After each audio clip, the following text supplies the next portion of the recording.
Introducing Oakley Meta Vanguard, the new performance AI glasses designed for athletes. With hands-free capture on an action-ready ultra-wide camera, powerful open-ear speakers, and built-in Meta AI that syncs with your Garmin devices for real-time insights while you train. Take your performance to the next level with Oakley Meta Vanguard. Athletic intelligence is here. Learn more on meta.com. This episode is presented by State Farm. Having insurance isn't the same as having State Farm. It's like needing the protection of an offensive guard on the football field, but getting an elementary school crossing guard. Sure, they're both guards, but you can only trust one to keep your quarterback safe when the game is on the line. So don't settle for just any insurance when there's State Farm. Like a good neighbor, State Farm is there.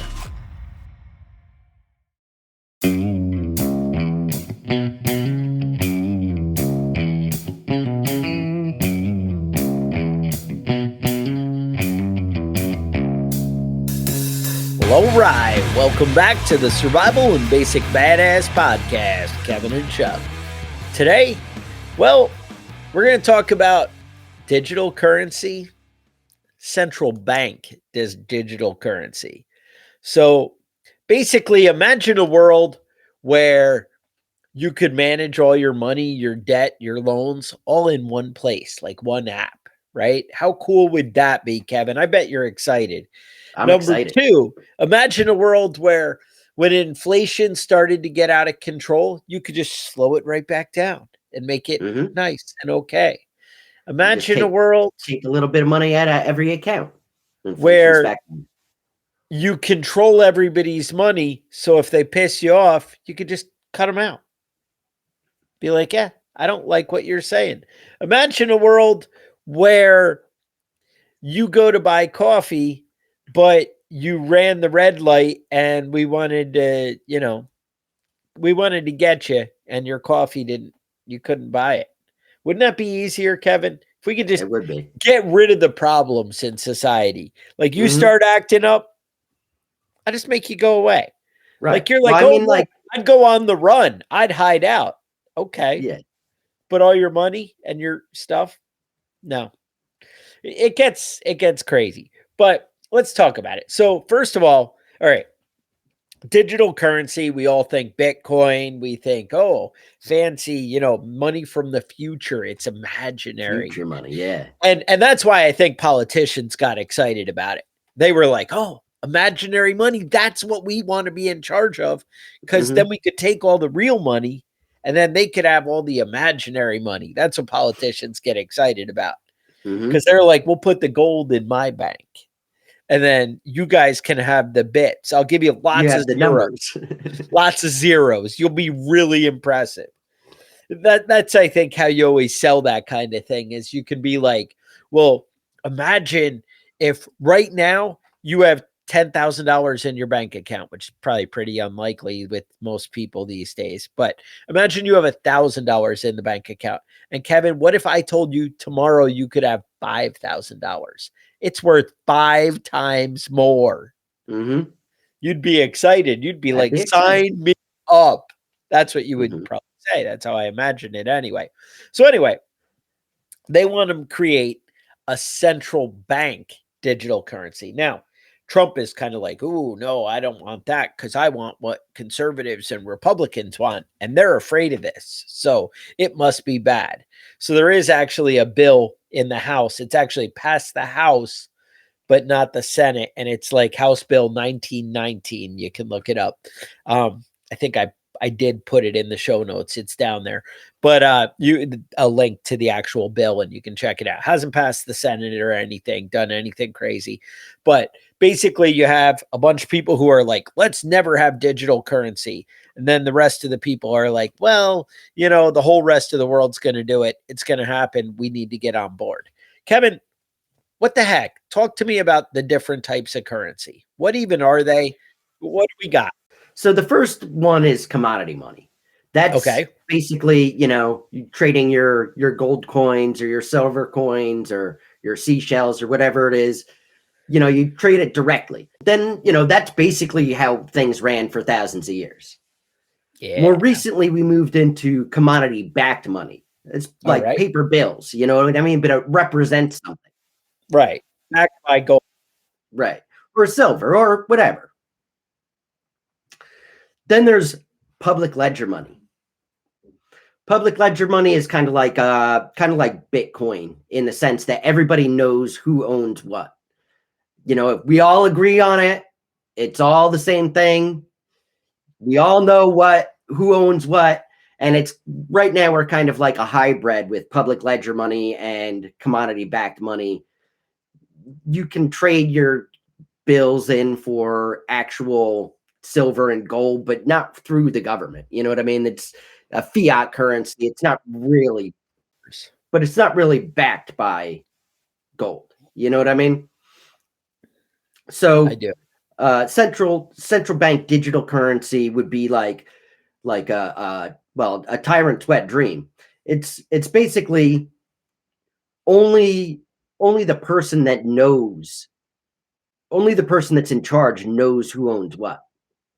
So you piss somebody off and now they take a zero off your account if they want. I mean, that's only if the government is corrupt, which we all know that's not right. Never been the case. At least not the U.S. government. It's never been a corrupt government or a politician in this country. Exactly. So basically, it's private. Wait, just so you know, when you're looking at my social credit score, remember I was the one that said U.S. government has never been corrupt. That's right. That's right. And you can check mark right there. You can tie them together. You know what I mean? So a central bank digital currency is basically it's numbers. Everybody's got a number. Everybody knows how much what they have as their number, and they don't know what everybody else has. So basically, it's completely private and completely run by one entity, whether it's a government or a central bank or some Bitcoin guy who nobody knows who it is. Mm-hmm. Right. All right. So are there more, or is that's all of them? That's all the types of currencies that we've been using. And what do we use now? Toilet paper for money? Yeah.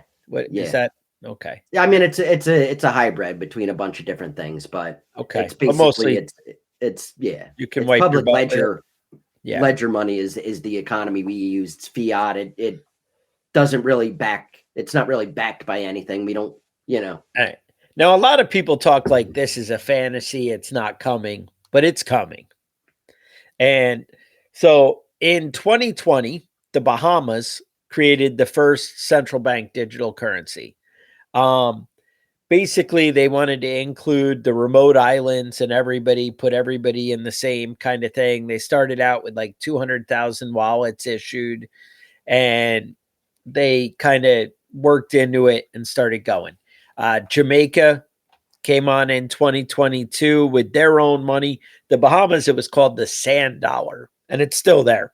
Jamaica, the Jam Dex, no idea. That was to get basically people on board with banking. People were not even using banks in Jamaica. A large now you can totally trust it. Right now, like, oh, come on.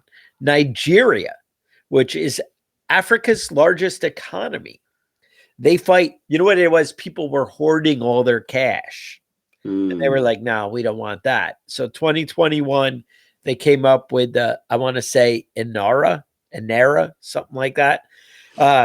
Zimbabwe, 2024.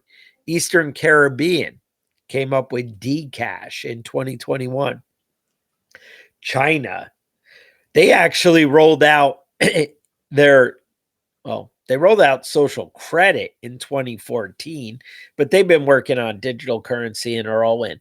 But anyway, every single G20 country is working on a way to create a central bank digital currency. 60 countries are in the advanced phases. 18 of the G20 countries are basically ready to roll out. But basically everybody is kind of on board with moving in this direction at some point. It is something that's going to happen. The big thing is they want to find a way to control inflation and to deal with it in real time. You know how they always talk about the Federal Reserve with raising and lowering the interest rate? Well, because they want to make money cheap or they want to make money expensive. The problem is if money's too cheap and easy to get, then you get out of control inflation, right? So, like, if basically everybody had $1 million in the bank, then I could probably charge you a little bit more for a hamburger because everybody's got money to buy hamburgers, you Right. know, and so we could keep going unless, unless I start charging $5,000 for a hamburger, then you'd be like, maybe not. But if I charge $12 for a hamburger, you'd be like, yeah, of course, $12, I have $1 million, whatever, it doesn't matter. And, who doesn't like hamburgers? I mean, really, come on. So, but the same thing, they could go the other way, right? They could make the interest rate really high, which means it's hard to get money. If it's hard to get money, then you would go in and say, oh, money, yeah, that hamburger, $12. You know how hard I got to go to get a loan from the bank or to get $12? Or if I put it on my credit card, how much I'm going to be paying back forever to get that hamburger? So that's how they control it with the interest rate. But the beauty is, if I create a central bank digital currency, now I can fluctuate that on the fly. Like I can say, oh, there's this much money out there. No, there's not. And just like Kevin, I can just knock off some zeros. I can balance it out for everybody. I can make it fair. You don't pay your taxes, I got you. Don't even worry about it. I'll just take mine.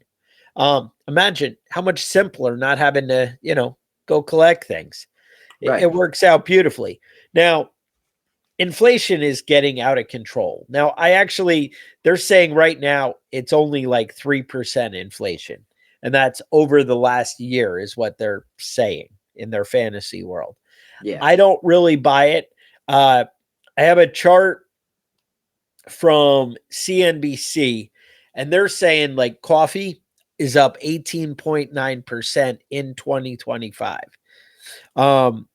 The beef and veal up 14.7, chewing gum 9.8%, bananas 6.9, frozen non-carbonated drinks 9.6, bacon 5.8. Basically, the whole list of examples they give, nothing is 3%.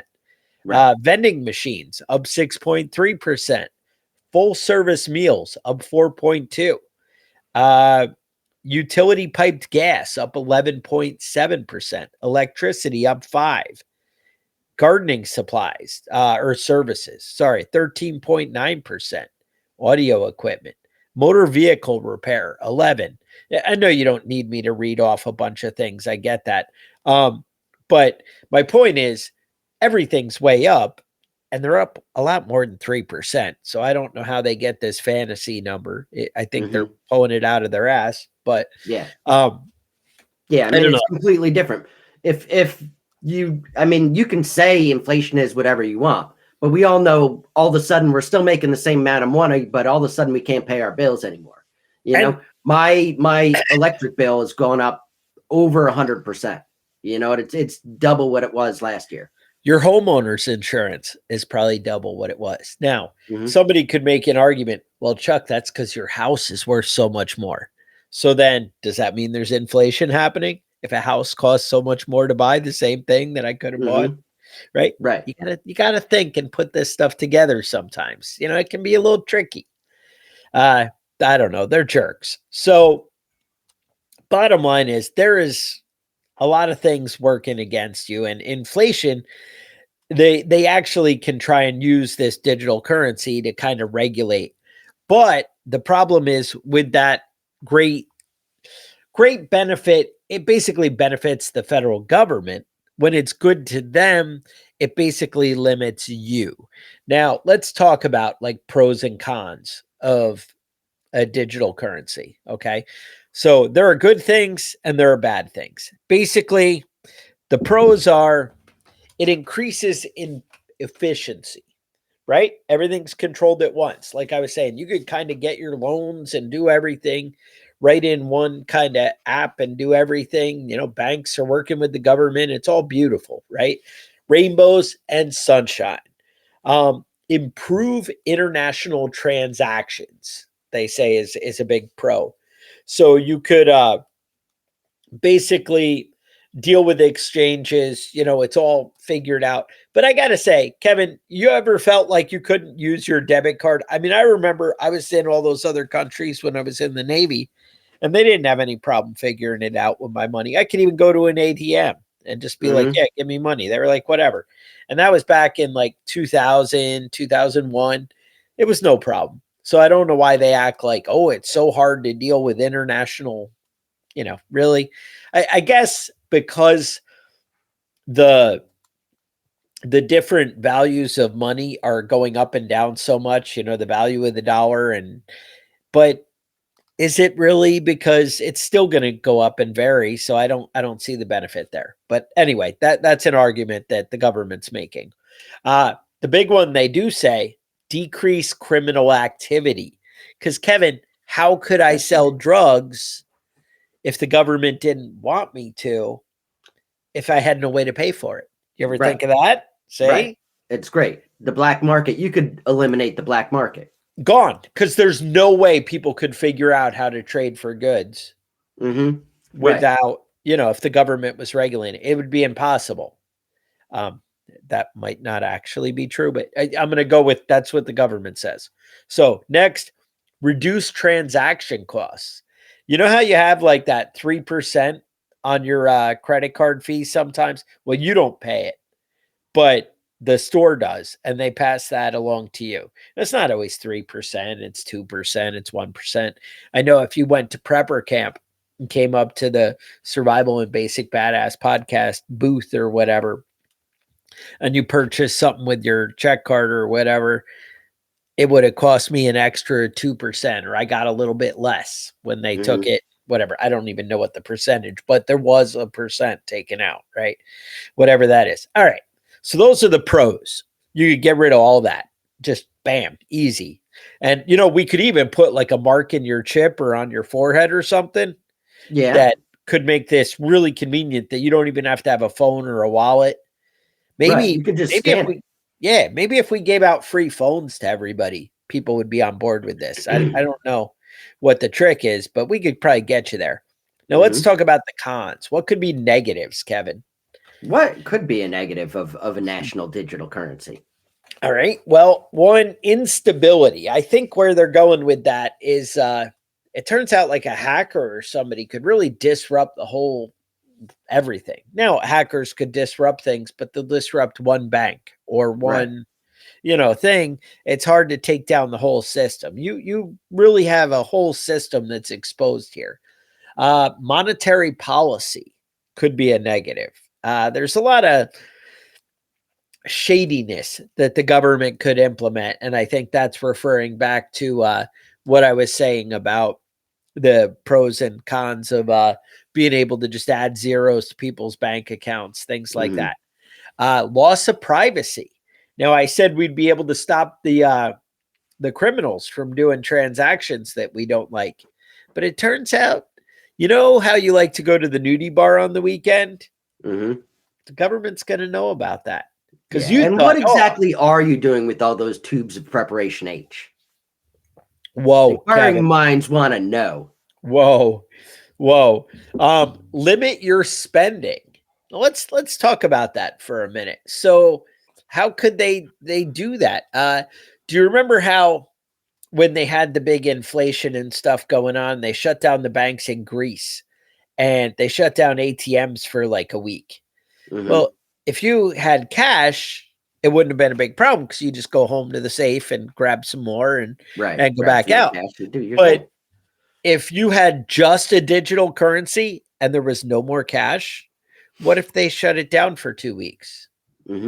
Kevin, that you spending is out of control, option, right? You guys are getting crazy. We got to stop it, right? They stopped the stock market, right? They just shut it down when spending and it gets crazy. They just whoa, Let's slow it down, right? They call it circuit breakers, and they slow it down. So they could limit your spending. What if they woke up one day and said, you know what? I see how much money everybody has. A lot of these people look really greedy and evil to me, right? And obviously, this would be if I was a Democrat. I would say, oh, there's a lot of people out there with $20 million or more in their account.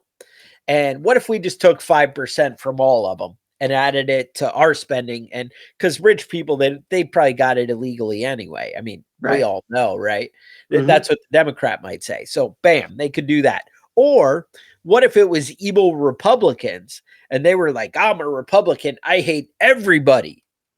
And so if you hate everybody, then I just want to take 1% from everyone. And you screw all those people. I mean, except for the people that are your friends. There are people that are in your little posse. Well, Kevin, that's who I'm taking the 1% for. That's where you're going wrong. So I'm going to take it from everybody so it looks fair, and then I'm going to send every one of my buddies redistribute it to my buddies. Yeah, exactly. All right, now you're getting it. But you could also say, hey, I'm the federal government and I want to spend an extra $1 trillion. Now you're thinking there's no way they'd spend $1 trillion in like a year, but they could just, bam, we just added an extra one to that column on the ledger and we're good. And they do it.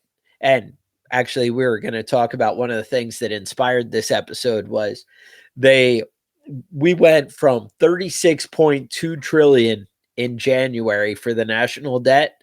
We haven't hit the end of the year yet, and we're already at 38 trillion. So that's a big just knocking it out of the park, man. Now, imagine something else. $1 trillion every 2 months. It's fantastic. You guys have probably heard food stamps. They are starting to implement more controls. Now, this has always existed, so don't act like all fantasy, but implementing a little bit more controls on what type of foods people could buy to kind of steer people into healthier habits. Now, what if I just did that for everybody? And I was like, you know what? I'm a politician who doesn't like beef, and I don't want anybody else eating meat. I think it's bad for the environment. I think it's bad for your heart. And I just, you know what? You can't use money to buy beef anymore. Or maybe I just don't like candy bars. And I'm like, no candy bars for you. Only us rich guys get candy bars. You know what ones I don't like? Peppermint patties. Right? Gross, you know, screw anybody who likes peppermint patties. Yeah, those things are gross. Or I like the Mr. Good bars. What if they just ban those? Like shit. I want something that has nuts in it. You know, I like nuts in my mouth. You know how it is? Right. Who doesn't? So if you don't, what if they could also do, there's weird things like this. What if you don't spend your money, you obviously don't need it, so it could expire, or I'll just take it away. Now think about it like this. Like, what if I said, Kevin, I'm going to give you $1,000 a month for food. That's how much you need. But you only spent $800 this month. Well, then obviously you only need $800. You only need 8, right? So therefore, the end of the month, that $200 comes back to me. These are things they actually, and every one of these items on this list isn't something I just pulled out of my ass and made up in Chuck's fantasy world. This is what they might do. No, these are things that they've discussed and said, you know, we could do that.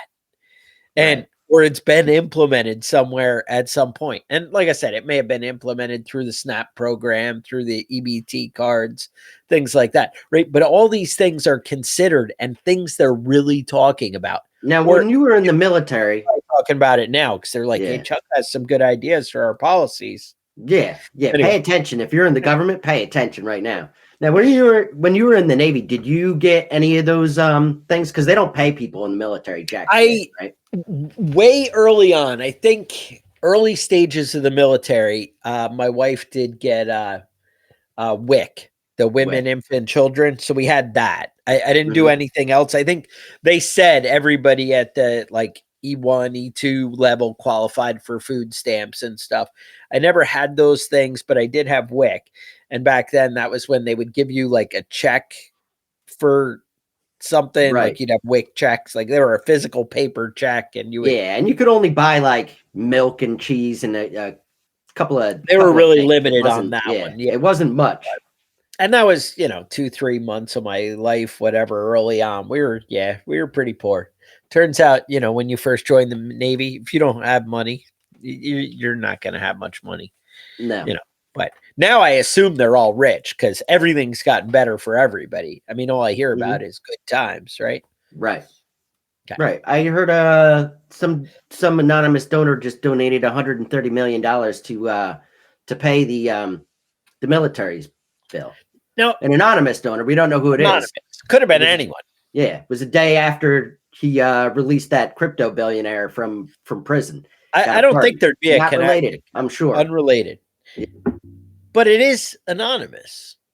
So could be that guy. I mean, it's as likely it's that guy as it is not that guy. Actually, I don't think odds and percentages that really works, but it worked for the argument I was trying to make. So, right. Or maybe it was the argument you were trying to make. I'm not really sure of the connection there. Whatever. But it's anonymous and anybody can do whatever they want. There's another fear that people have with digital currency. And this one gets a little crazy. So what if they created some kind of social credit score? Have you heard about this? Now, China has already implemented something like this.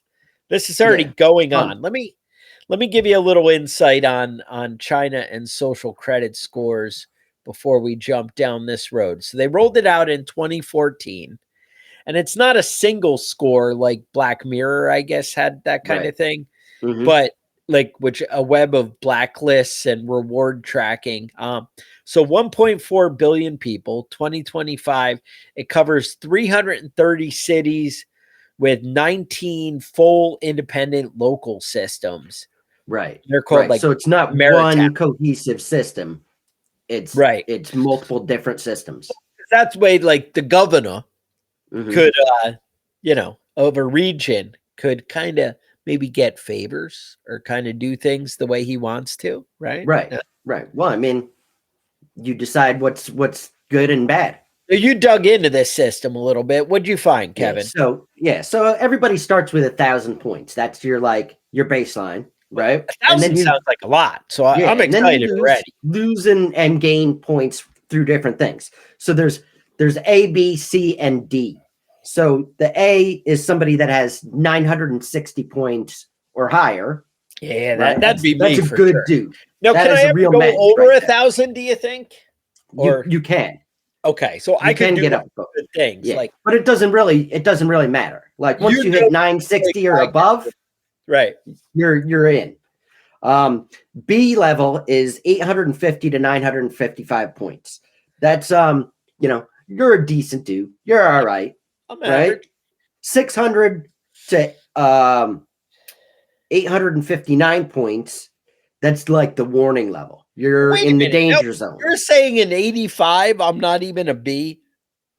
No, 85 is B. 84.49 is C. All right. So that's where you're at. That's not a good, that's not average. That's not like, we always think of like a C as like the average, dumb person in school has a C. That's not a good score though. Oh. You're already at your warning level. You're already in the danger zone. But I've been telling people that I did good in school and you're saying no. You're just average, bro. Oh, average. Completely average. All right. And then level D, that's 600 points or less. That means you are untrustworthy. You're in the untrustworthy category. So that's going to limit you on certain things. Like you might be banned from public transit, right? You can't take the bus. You got to walk to work. Increased police monitoring. It's basically you're kind of on probation. You know what I mean? They're just going to keep an eye on you because you're not trustworthy. Right. Restrictions on government services. So, I know that in China, they're trying to control everything. So that means that whatever they control, I don't know, dude. I don't know. But if you're up in the good areas, if you're in an A or B, you can get like discounts on your heating bill. Easier to I access love credit. heat in my house. Uh-huh. I love when the heat's on when it's cold out. Faster visa application. So if you're in good standing in China, you can travel. If you're not in good standing, they don't want you running. You know what I mean? If you got a good score, you're going to come back. But if you don't have a good score, you might not want to be there anymore. Right. But why would you want to keep the crappy people? I would want those people to go. Yeah, well, somebody has to actually do the work, though. You know what I mean? Oh, that's smart. Yeah. There are people that actually have to work, you know? The people with the bad credit scores, they got to make the iPhones. Right. All right. Okay. They have to walk to work, but they have to go. Right. Okay. I got you now. So how do you earn points? I have an idea. You got a bad score. You want to get back up in there. Okay. You can donate your organs. Oh. Now, you can give one kidney. I don't know what other organs. Oh, you mean while I'm alive? Donate. Yeah. While I'm alive, I'm giving you my organs. Right. Oh, okay. I don't know what other organs you can give, though. Maybe part of a liver. I don't really know how it works. And it's very unclear. Like, I don't think you're on the donor list for when you die. I think it's. Oh, that's automatic, probably. Yeah, that's just. I mean, they just harvest organs from prisoners and shit like that. They just, keep you alive as long as possible, put you on dialysis, and take both your kidneys. I don't know how they do it. That doesn't sound good, Kevin. You can donate to charity or do volunteer work. Right. Now, what would a charity be like in China? Like, because they're always out helping people. Is that what's happening? Yeah, I mean, I don't know what charity. I mean, do you donate to the government? To me, I thought that's how the charity worked out there. Now, there's one other thing you can do to earn points: a heroic act. I don't know what that means. I don't know. Saving children from drowning? I don't. Street and the bus is coming and you run out, swoop it up. Or, there's some other heroic acts. Like, I don't know. Think of the things that could put a smile on your face. And maybe if somebody did that for you, that would be heroic. I'm just saying. And if you were thinking anything bad, that's because you guys are messed up in the head. That's my guess. Because I'm only talking about good, wholesome. All right. So it's all good and wholesome. How do you lose your points in this credit score? Yeah, that's really where I wonder. Traffic offenses. Oh, jaywalking, something like that. You get the cameras everywhere. You can always catch somebody doing something. You decide. You get to decide if you're going to penalize them or not. The government, I like it. Yeah. Littering, nobody likes a litter bug. Nope. Public drunkenness. Now, no word on like private drunkenness. Like, I think you can still get shit-faced in your house. Don't get shit-faced outside. You're going to lose your points, man. And violating current orders. So basically, a lot of the things that get you to lose your points are things that are already crimes. You know what I mean? If you're a criminal and get caught being a criminal, you're going to go to jail and lose your points. Oh. And then maybe you can gain some back when you're in jail when they harvest your organs. I don't know how it works. It's not a set thing yet. You know what I mean? There's so many different variations of the credit score. It depends on where you live. That's the thing where I think you can really get the whole government dictator thing. Like, it becomes like the 1984 and it's a George Orwell book. And let's be clear that one of the main ways that people lose their points is it's not by talking bad about the CCP, the Chinese Communist Party, saying that they you just go to jail for that. They look like Winnie the Pooh. Yeah, that's it. No. Straight to jail. But if you say something like, on your WeChat or whatever they have in China, because whatever chats they have there are monitored. You know what I mean? You don't go on Twitter. You don't have anonymous accounts. If you say, hey, I heard there's a roadblock up here, be careful with your traffic when you go through town. Right. That's it. You're it. That's it. You lose points. Any so sort when of you flash them your high beams or whatever, and are like, oh, there's a cop over there. All right. Any sort of thing like that, that's how you lose points. If you directly say, I don't believe Xi Jinping should have as much power as he does, you're going to jail. That doesn't have anything to do with your credit. You know what I mean? That's a crime. You're in prison. So you and I already have lost all our 1,000 points just discussing the credit score. It's like Fight Club. You know what I mean? The first rule of the social credit score is you don't talk about the social credit score. Right. Well, you told me you had seen a interview with somebody from China. What'd they have to say about it? Yeah, they said they were on a chat with somebody they knew in China. They were out of China. They had to actually flee the country. But they were out of China, and they were chatting to somebody that was in China, and it had underneath it, this person does not pay debts. And he asked about it. It's like a link that is on with his name on the chat. And he's like, oh yeah, I just gotta straighten this out, whatever. But yeah, but they will. Kevin, can you really even trust that guy anyway? They will display your name and face and say what you did wrong. Publicly shamed you. They will have they'll display you on screens publicly with your name and the shit that you did wrong, so that everybody can walk around, and every time they see you, they'd be like, shame on you. I see that happening. Get some pariahs out there. You know what I mean? Get some of those real shitbags. We can throw garbage at them, blame them for the littering. Right. All right. I see that. Now, I feel like you and me couldn't go to China if we wanted to. Like it would we're already on that list of. Yeah, we're straight to prison. Because I heard about, I watched a guy who's like, I went to China and they're so advanced with the future. And we have all these, they had these legs that they could put on. It was like a hip belt and some brackets that went on the legs, and it could do the walking and running for you. God, dude, I'm so lazy. I would love that. I know. And they're like, oh, when you go to the mountain hike, you could just strap these on. Strap your bionic legs on. And they were talking about, how the future and how everything's great. And I was like, wow, I'm going to go to China. This is awesome. And then I was like, wait, all these podcasts we've done, maybe I shouldn't go to China because I might end up in jail day one. Yeah. They'll be yeah, I remember in jail. I have a friend from China, and he's like, you should really go to China. He goes, do you like weird foods? I said, yeah. He goes, who does it? He goes, we have snake, we eat everything over there. And I was like, oh, that's not the kind of weird food I was talking about. But I mean, hey, whatever.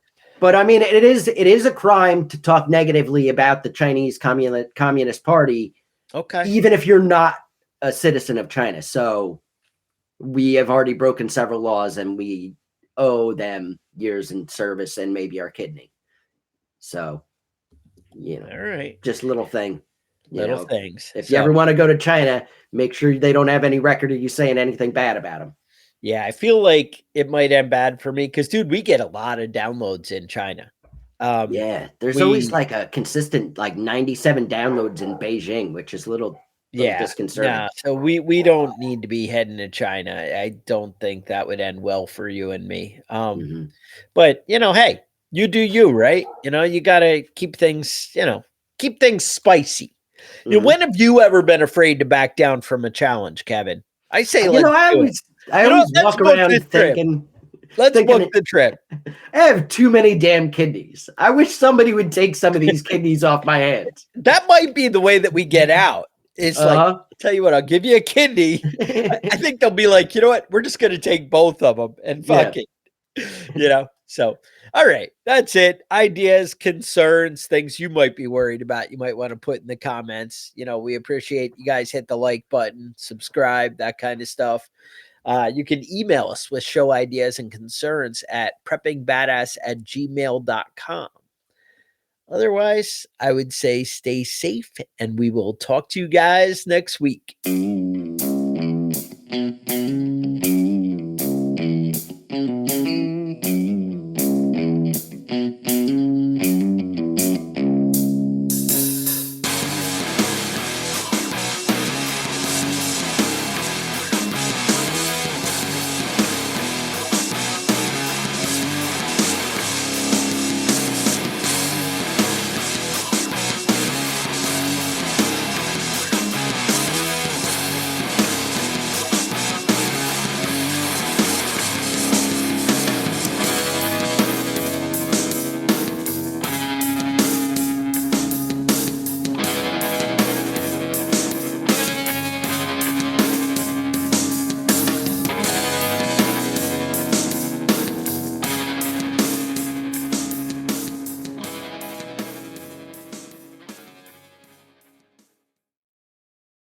You know the words that dominate our news cycle. Private equity keeps inventing generative artificial intelligence tax on home. America's chip war with China. volatility. Bets on Fed rate cuts. But do you truly understand how they impact your world and your wallet?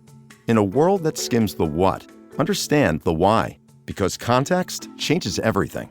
Subscribe to learn more at Bloomberg.com, the global benchmark for business news.